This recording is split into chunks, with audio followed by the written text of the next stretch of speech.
विद्यासागर जी महाराज को हम सब विनयाजलि अर्पित करते हैं। आज हमारे बीच में मुनि श्री आदित्य सागर जी विराजमान हैं। मैं उनको भी नमस्तु करता हूं। आप सबको जय जिनेन्द्र। आचार्य भगवान विद्यासागर जी हमारे बीच में नहीं रहे, लेकिन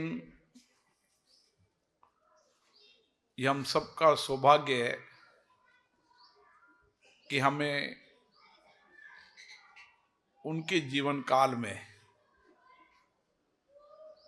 जन्म होने का और जीने का अवसर मिला, क्योंकि कई सालों हजारों सालों के बाद ऐसे भगवान धरती पर आते हैं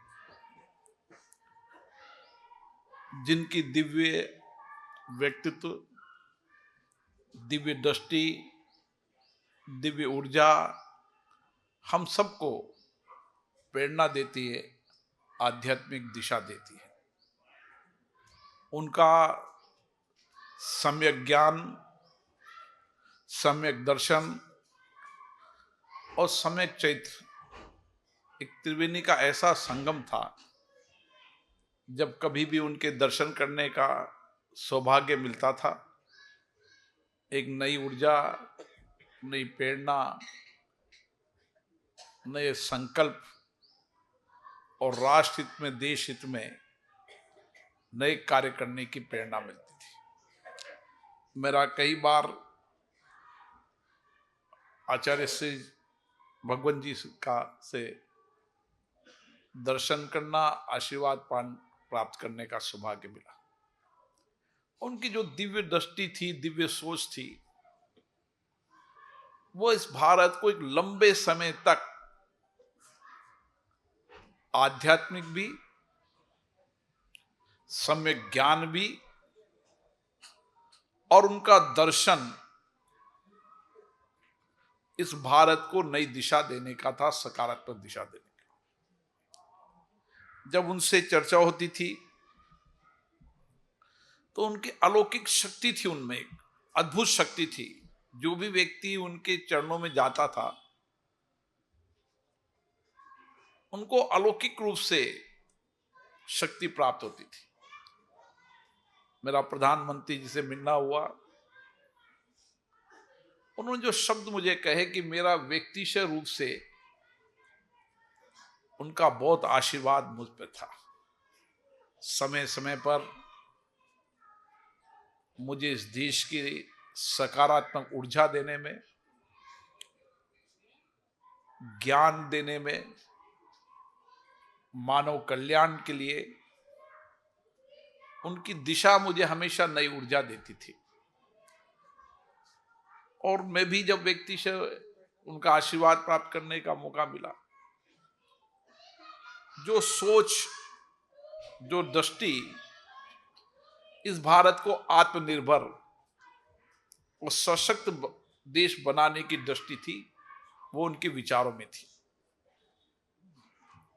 उनके विचार इतने, दृष्टिकोण इतना बड़ा था हर विषय पर।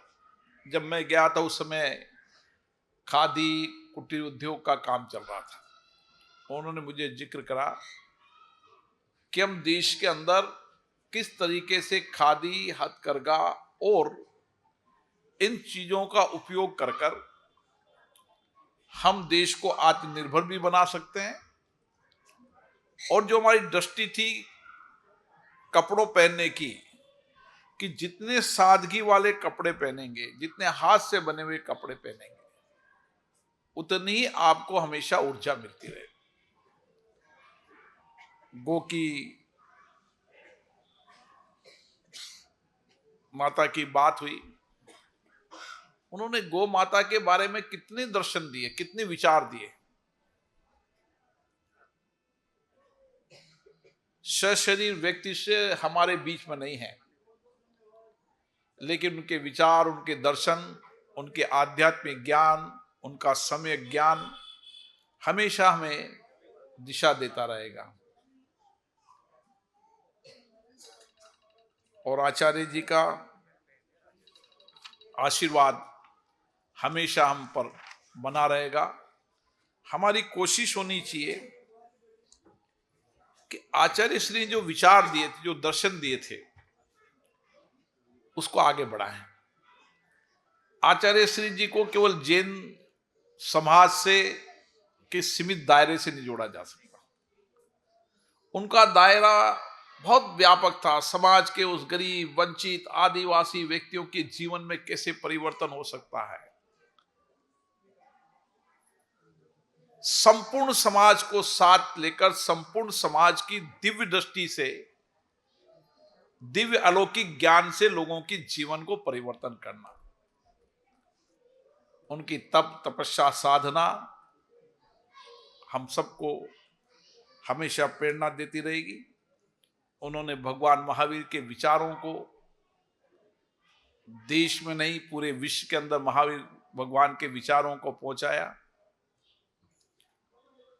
और देश में नहीं, विदेश के अंदर भी भगवान आचार्य विद्यासागर जी के विचार, उनके दर्शन,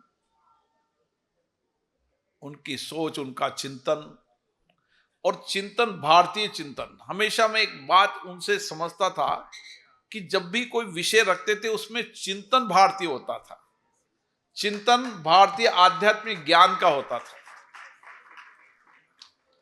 मैं 1 घंटे भी बोलूं ना तो भी मैं उनकी बातों को आपको नहीं बता सकता। मैं कुछ समय मिला, लेकिन कुछ समय में उन्होंने पूरे दर्शन को, उन्होंने मुझे कहा कि लोकसभा कैसी चलनी चाहिए, लोकसभा में क्या विचार के जनप्रतिनिधि होने चाहिए, उनका आध्यात्मिक ज्ञान भी हो, सात्विक ज्ञान भी हो। हम भारत के लोग हैं, ये लोगों को दर्शाना चाहिए, हमें हिंदी अपनी मूल भाषा को बोलना चाहिए। ऐसे कई सारे विचार उन्होंने भारत की संसद के अंदर इन विचारों से ओतप्रोत, इन विचारों से ज्ञान के लोग होने चाहिए, ताकि हम एक दिव्य दृष्टि इस भारत से दे सके। और दुनिया के अंदर आज हम देख रहे हैं जो विचार उन्होंने दिए वसुदेव कुटुंबकम के, कि किस तरीके से एक परिवार में रहकर हम सब सामूहिकता के साथ मिलकर, सबके सहयोग से मिलकर हम किसी भी परिस्थितियों और चुनौतियों का सामना कर सकते हैं। आज आचार्य श्री जी को मैं विनयाञ्जलि अर्पित करता हूँ। और मुझे सौभाग्य मिला कि आज मुनि आदित्य सागर जी और मुनि संघ के दर्शन करने का सौभाग्य मिला, आप सबके दर्शन करने का सौभाग्य मिला। हम सब मिलकर सामूहिकता से प्रयास करेंगे कि उनके विचारों को समाज के जन जन तक पहुंचाएं, उनके सम्यक ज्ञान, सम्यक दर्शन को लोगों तक पहुंचाएं। यही उनकी श्रद्धा, सच्ची विनयाञ्जलि होगी। जय जिनेन्द्र।